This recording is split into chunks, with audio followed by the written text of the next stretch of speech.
ഉണ്ടാക്കാൻ പറ്റുന്ന ഉണ്ടാക്കിക്കോട്ടെ, പക്ഷേ ജനങ്ങൾ ഇത്രയും ക്രൂശിക്കാനൊന്നുമില്ല. എന്താ സത്യാവസ്ഥ എന്ന് അവർക്കേ അറിയൂ. അവർക്ക് അറിയാത്തോടത്തോളം കാലം ഞാൻ രണ്ടുപേരും കുറ്റം പറയില്ല. മോന്റെ ഭാഗത്ത് ന്യായം. നമ്മുടെ സമൂഹത്തില് കുറേ നെഗറ്റീവ് കേൾക്കുമ്പോൾ കുറച്ച് കാര്യങ്ങളൊക്കെ നമ്മൾ അപ്പോൾ ഗൈസ്, നിങ്ങൾ കണ്ട വീഡിയോസ് എന്താണെന്ന് പറഞ്ഞു കഴിഞ്ഞാൽ ഓരോ ആൾക്കാരും രേണുവിനെ കുറിച്ച് സപ്പോർട്ട് ചെയ്ത് ഓടിക്കുന്ന ഓരോ ആൾക്കാരും ഇപ്പോൾ അവരുടെ ആ ഒരു സപ്പോർട്ട് ചെയ്യാത്തൊരു രീതിയിലേക്ക് മാറിക്കൊണ്ടിരിക്കുകയാണ്. ഇപ്പോൾ കുറേ ട്രാൻസ്ജെൻഡേഴ്സ് മാത്രമാണ് നമ്മുടെ രേണുവിനെ സപ്പോർട്ട് ചെയ്യാനുള്ളത്. ആക്ച്വലി അവരൊക്കെ എന്തെങ്കിലും ഒരു പ്രശ്നം വരുമ്പോൾ അതിനകത്തേക്ക് ചാടി വന്നിട്ട് കുറച്ച് ഫെയിം ആകാൻ വേണ്ടിയിട്ടുള്ള കുറച്ച് ആൾക്കാരൊക്കെയാണ്. നമ്മുടെ ദീപ്തി കല്യാണി, പിന്നെ എന്താണ് ജാസി, ഇവരൊക്കെയാണ് സപ്പോർട്ട് ചെയ്തുകൊണ്ടിരിക്കുന്നത്. വേറെ ആരും സപ്പോർട്ട് ചെയ്ത് ഞാൻ കണ്ടിട്ടില്ല. അപ്പോൾ പ്രിയങ്ക എന്ന് പറയുന്ന നടി എന്നൊക്കെ പറയുന്നത് ഒരുപാട് സപ്പോർട്ട് ചെയ്തുകൊണ്ടിരുന്നതാണ്. നമ്മൾ ആദ്യത്തെ ഒരു ഞാൻ വീഡിയോസ് കാര്യങ്ങളൊന്നും വെക്കുന്നില്ല, നിങ്ങൾ ഓൾറെഡി ഇപ്പൊ കണ്ടു കാണും. പക്ഷെ വോട്ടെവർ എനിക്ക് പറയാനുള്ള കുറച്ച് കാര്യങ്ങളാണ് ഞാൻ പറയുന്നത്. ഞാനും പണ്ടൊക്കെ എന്ന് പറഞ്ഞാൽ നിങ്ങൾക്ക് നോക്കിയാൽ അറിയാം, number of Renu Sudhi videos എന്ന് പറയുന്നത് നമ്മുടെ ചാനലിൽ വളരെ കുറവാണ്. പക്ഷെ ഇപ്പോൾ അത് ചെയ്യുന്നുണ്ട്, കാരണം ബിക്കോസ് നമുക്ക് അത്രയും കണ്ടന്റ് കിട്ടിക്കൊണ്ടിരിക്കുകയാണ്. ആൻഡ് ഓൾസോ അവരുടെ ആറ്റിറ്റ്യൂഡിൽ വന്നൊരു ചേഞ്ചസും അതിനുള്ള വലിയൊരു കാരണമാണ്. അപ്പോൾ പ്രിയങ്ക പറയുന്നത് പോലെ തന്നെ അവര് അന്നാണെങ്കിൽ റീൽസും കാര്യങ്ങളും മാത്രമേ ചെയ്യുന്നുണ്ടായിരുന്നുള്ളൂ. അപ്പൊ അത് നമ്മൾ പലരും ചെയ്യുന്ന അവർ ചെയ്ത് അവിടെ സൈഡിൽ കൂടെ പോയിക്കോട്ടെ, അവർക്ക് ജീവിക്കാനുള്ള മാർഗങ്ങളോ കാര്യങ്ങളോ ഒന്നും ഇല്ല, അതിൽ കൂടെ പോയിക്കോട്ടെ. പക്ഷെ ഇപ്പൊ അങ്ങനെയല്ല. സബ്സ്ക്രിപ്ഷൻ എന്ന് പറയുന്ന ഒരു സംഭവം സ്റ്റാർട്ട് ചെയ്തിട്ടുണ്ട്. സബ്സ്ക്രിപ്ഷൻ എന്ന് പറയുന്നത് ഇപ്പം ഞാനും പറയുന്നതാണ്, സബ്സ്ക്രിപ്ഷൻ ഇൻസ്റ്റയിൽ തുടങ്ങിക്കോട്ടെ, എവിടെയെങ്കിലും തുടങ്ങിക്കോട്ടെ, അത് അവരുടെ ഇഷ്ടം എന്ന് പറയുന്ന ഒരാളാണ് ഞാൻ.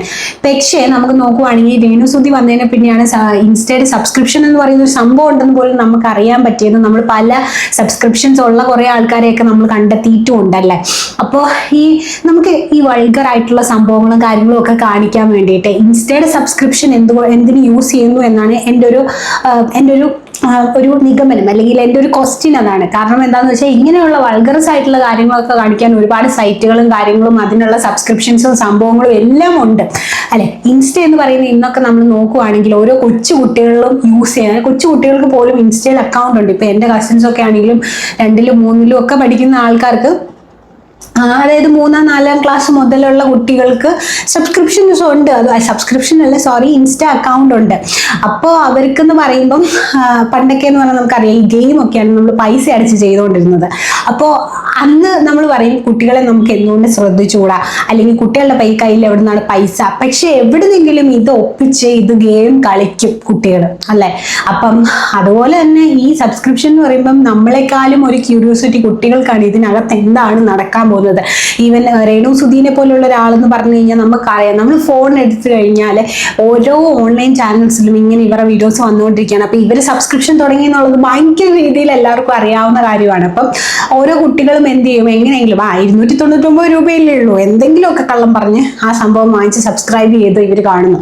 അപ്പോൾ ഈ ഇടയ്ക്ക് ഞാൻ കേട്ടൊരു വാർത്തയാണ്. അപ്പം ആക്ച്വലി ഞാൻ എൻ്റെ ക്ലിപ്പ് തപ്പി, പക്ഷെ എനിക്ക് കിട്ടിയില്ല. പക്ഷെ എങ്കിലും ഞാനതൊന്ന് എക്സ്പ്ലെയിൻ ചെയ്യാം. അതായത് ഒരു കുട്ടി ഇതുപോലെ വീട്ടിൽ നിന്ന് എവിടുന്നോ പൈസയൊക്കെ ഉണ്ടാക്കി സബ്സ്ക്രിപ്ഷൻ എടുത്തു. സബ്സ്ക്രിപ്ഷൻ എടുത്തപ്പോൾ അതിനകത്ത് കാണുന്ന കുറച്ച് വൾഗറസ് ആയിട്ടുള്ള വീഡിയോ. അപ്പം ആ കുട്ടിയുടെ ഫ്രണ്ടിൻ്റെ അടുത്ത് വന്ന് പറയാണ്, ഞാൻ ഇങ്ങനെ സബ്സ്ക്രിപ്ഷൻ എടുത്തിട്ടുണ്ട്, അതിനകത്ത് കാണുന്ന ആ പുള്ളിക്കാരുടെ ആ ചേച്ചീൻ്റെ ആ ഒരു ഷേപ്പാണ് നമ്മുടെ മിസ്സിങ് എന്നുള്ളത്. ഈ കുട്ടിയാണ് വീട്ടിൽ വന്ന് പേരൻസിനോട് ഇത് പറയുന്നതും അങ്ങനെയാണ് ഈ സംഭവം ഇത് വെളിയിലായത്.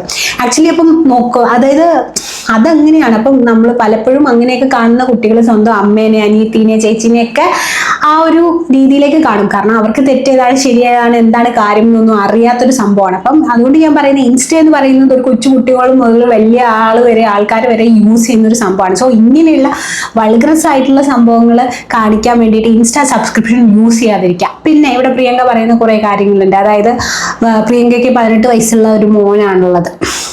അപ്പോൾ മോൻ വളർന്നു വന്നപ്പോൾ ഞാൻ മോൻ്റെ അടുത്ത് മറ്റുള്ളവർ ചോദിക്കുന്നത് പോലെ ചോദിക്കാതിരിക്കാൻ വേണ്ടിയിട്ട് ഞാൻ ശ്രദ്ധിക്കാറുണ്ട് എന്നുള്ളത്. കിച്ചുവിനെ വിട്ടോട്ടെ, ഓക്കെ, കിച്ചു ഇസ് നോട്ട് രേണുസുധിയുടെ മോനല്ല, ഓക്കെ. പക്ഷെ ഋതപ്പൻ്റെ കാര്യമാണെങ്കിലും നിങ്ങൾ കണ്ടു നോക്കുക.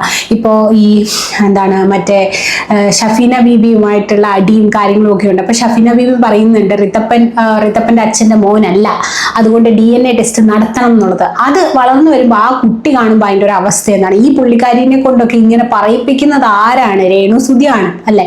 ബാക്കിയുള്ള കുറേ വിധവകളുണ്ട്, അതുപോലെ തന്നെ ഒരുപാട് സെലിബ്രിറ്റീസ് ആയിട്ടുള്ള ആൾക്കാരുടെ വിധവകളുണ്ട്, കുറെ ആൾക്കാരുണ്ട്. പക്ഷെ അവരെ ആരെയും ഇങ്ങനെ പറയുന്നില്ല.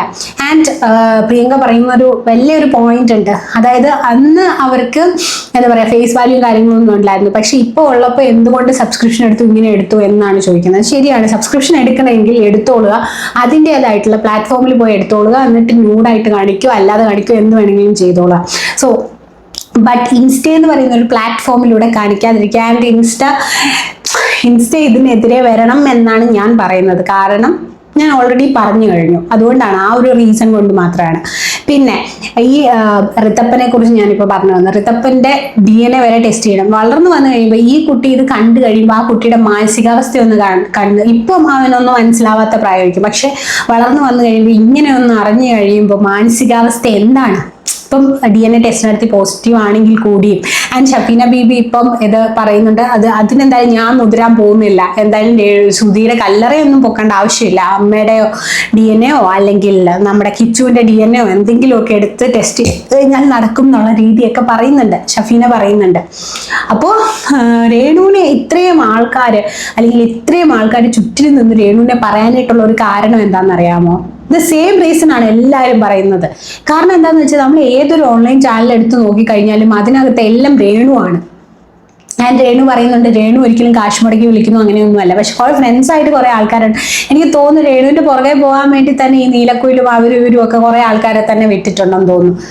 അതിനകത്ത് ഓരോ കണ്ടന്റ് പറയാനും ആ കണ്ടന്റിനെ റിയാക്ട് ചെയ്യാനും, റിയാക്ട് ചെയ്ത് കഴിയുമ്പോൾ വീണ്ടും അതിനെതിരെയായിട്ട് ചെയ്യലും അങ്ങനെ ഇങ്ങനെ. അതാണ് സോഷ്യൽ മീഡിയസ് ലൈക്ക് ഇപ്പൊ എനിക്ക് തോന്നാറുള്ളതെന്ന് പറഞ്ഞാൽ രേണുവിനെ വെച്ചിട്ടുള്ള കണ്ടന്റ് ആണ് സോഷ്യൽ മീഡിയ ഫുള്ളി. തൊഴിലുറപ്പ് പോലത്തെ ഒരു അടി, അങ്ങനത്തെ കുറ്റം, ഇവിടുത്തെ കുറ്റം, അങ്ങനെ അങ്ങോട്ട് ഇങ്ങോട്ട്, അങ്ങനെ സോഷ്യൽ മീഡിയയിലൂടെ ഉള്ള ഒരു അടിയും സംഭവമാണ്. അതുകൊണ്ട് പക്ഷെ രണ്ടാൾക്കാരും പൈസ ഉണ്ടാക്കുന്നു. ആൻഡ് ഓൾസോ അവിടെ കുറച്ച് പുല്ലിൽ പോകുന്ന കുറച്ച് ആൾക്കാരുണ്ട്, അത് നിങ്ങൾ മനസ്സിലാക്കുക.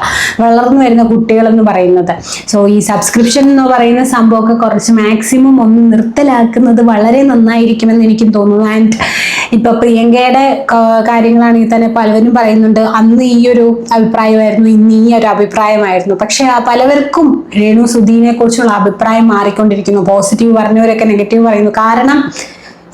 കാരണം ഒരുപാട് കാരണങ്ങളുണ്ട്. ഈ സബ്സ്ക്രിപ്ഷൻ മാത്രമല്ല, ഒരുപാട് കാരണങ്ങളാണ് രേണു സുധീനെ കുറിച്ച് പറയാനുള്ളത്. അപ്പൊ അത് ഓരോന്നോരോന്നായിട്ട് ഞാൻ കുറച്ച് വീഡിയോസിലൊക്കെ പറഞ്ഞു തന്നിട്ടുണ്ട്. സോ അടുത്തൊരു വീഡിയോ ആയിട്ട് വരാം. അതുവരേക്കും it's me Chanchal signing off. By.